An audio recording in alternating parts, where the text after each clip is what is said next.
Thank you guys so much for joining me once again. Today we're going to get into electric vehicles. Apparently, the government has done some investments they probably shouldn't have instead of letting the free market determine what's going on. So, we're going to get into this. We're going to see what's going on with GM. Apparently, they're slowing their production of electric vehicles. So let's take a look. Let's see what's going on here.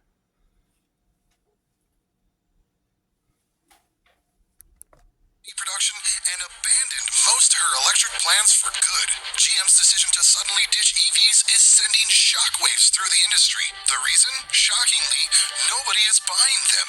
Nearly 92,000 EVs are piling up at dealer lots with no customers to buy them. The situation is so bad that GM is even selling EVs at massive losses. CEO Mary Barra just went against EVs and announced that GM will now cut EV production and focus on what the common man loves: affordable combustion engine cars. They're going to cut Mary EV Barra production shut down EV for production. gas-powered Are they giving up vehicles. on electric cars completely?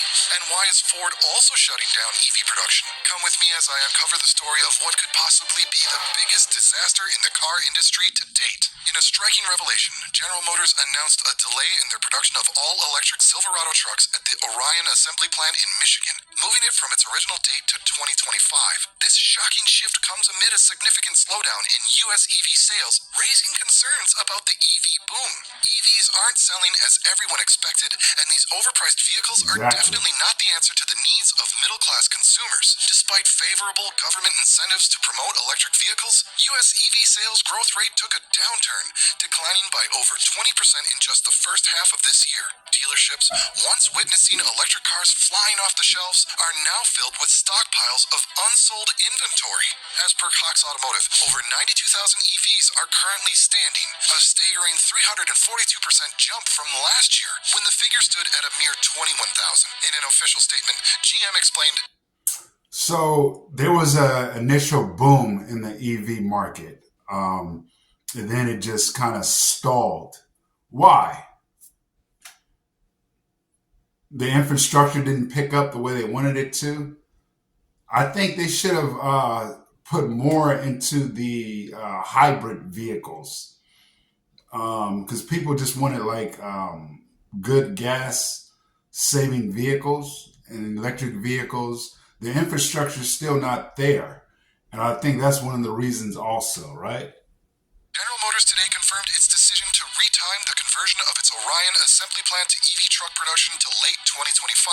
This is to better manage capital investment while synchronizing with the evolving EV demand. This waning EV demand and the pursuit of profitability isn't unique to GM.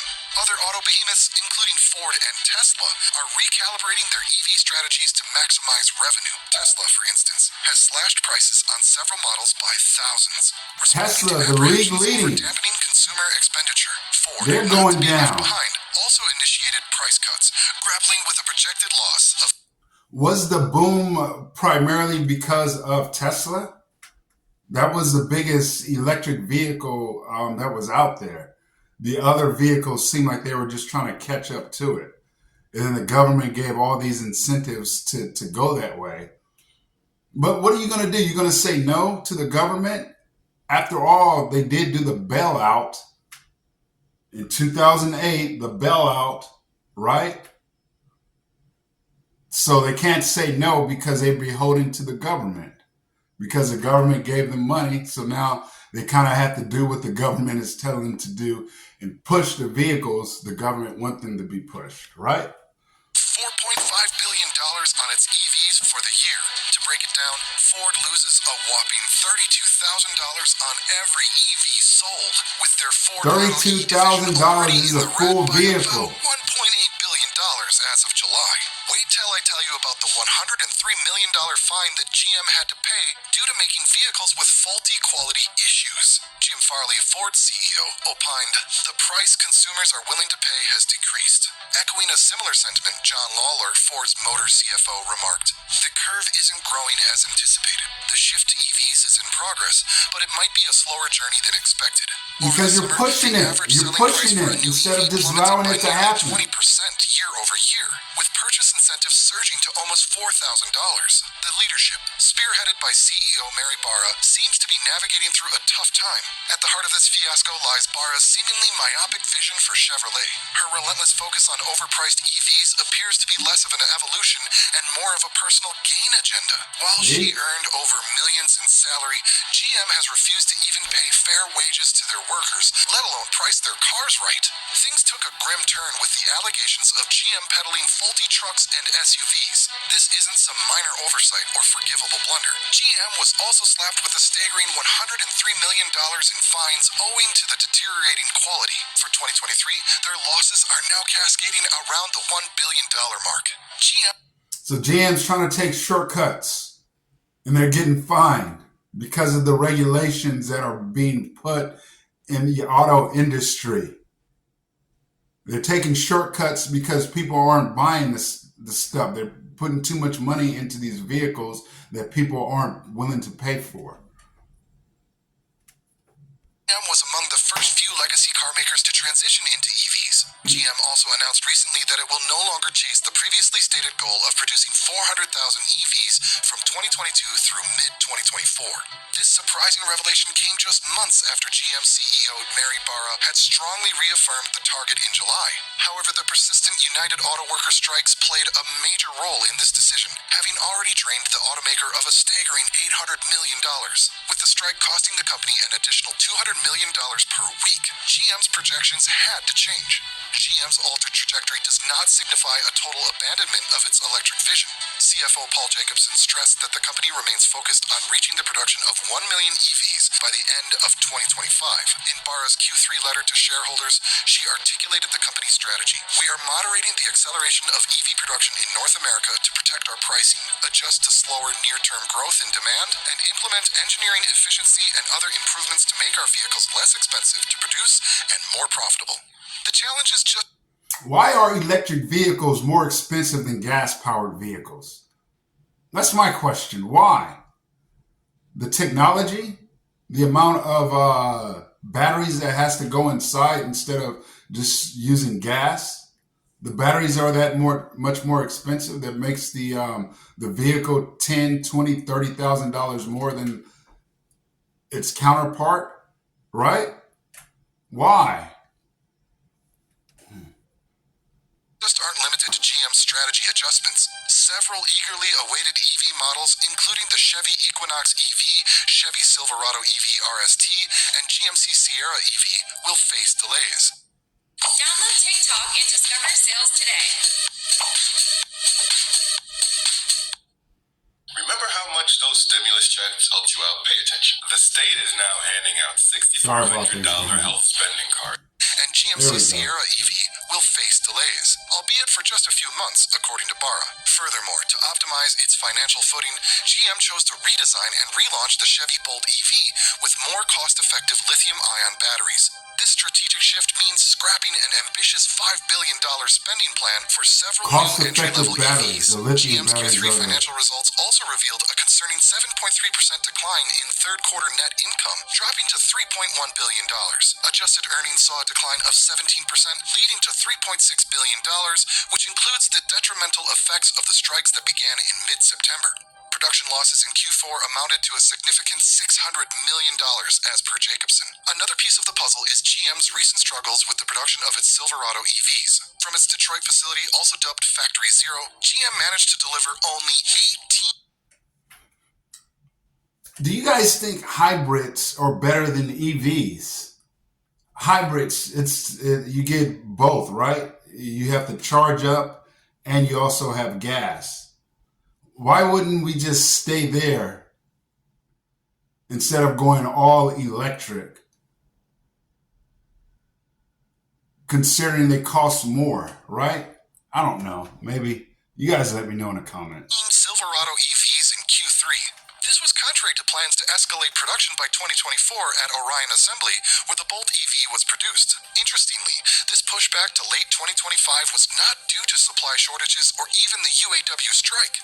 Instead, GM cited evolving EV demands and imperative engineering improvements as primary reasons. Despite the worldwide shift towards EVs, GM recently announced a significant investment in its ICE vehicles, especially in its heavy-duty pickups. This decision offers a comprehensive look into GM's multifaceted strategy that seems to cater to current demands, fund its EV transition, and appease its workforce. Here's exactly what they are doing. GM plans to invest over $1 billion in upgrading 2 factories in Flint, Michigan for the manufacturing of new heavy-duty ICE pickup trucks. The substantial expenditure is expected to fortify GM's leading position in the full-size truck business. Even though GM committed to an all-electric fleet by 2035, the company acknowledges the profitability of its ICE vehicles. 2035, that year resonates with me because in California, they're going to all electric vehicles. All new electric vehicles are going to be sold by 2035. No more gas-powered vehicles. So why did she say 2035 was their goal? They're trying to transform America. They're trying to transform all of this into electric vehicles. The government is pushing this instead of, just like I said earlier, instead of allowing the natural market to take its place. The heavy-duty pickup saw a sales increase of 38% in 2022, with nearly 288,000 units sold. The revenue from these ICE vehicles will fund GM's conversion to EVs. Analysts and suppliers predict that GM could continue its production of its most profitable combustion trucks and SUVs for another 10 to 12 years. This extended timeline could bring in tens of billions in additional profit, which would bolster the company's resources for its planned complete shift to EVs by 2035. The profitability of GM's shift to vehicles EVs, no can't more be gas. understated. Benchmark auto analyst Michael Ward revealed that last year, GM's average earnings before interest and taxes on its trucks and SUVs was $10,678 per vehicle. By these estimates, GM could earn up to $7.5 billion annually in pre-tax profit on its full-size combustion trucks and SUVs. Notably, the Arlington plant producing GM's full-size combustion SUVs is touted as the most profitable auto plant in the world. GM CFO Paul Jacobson highlighted the company's approach, mentioning that while they are strategically transitioning to EVs, they are also leveraging their prominent ICE portfolio.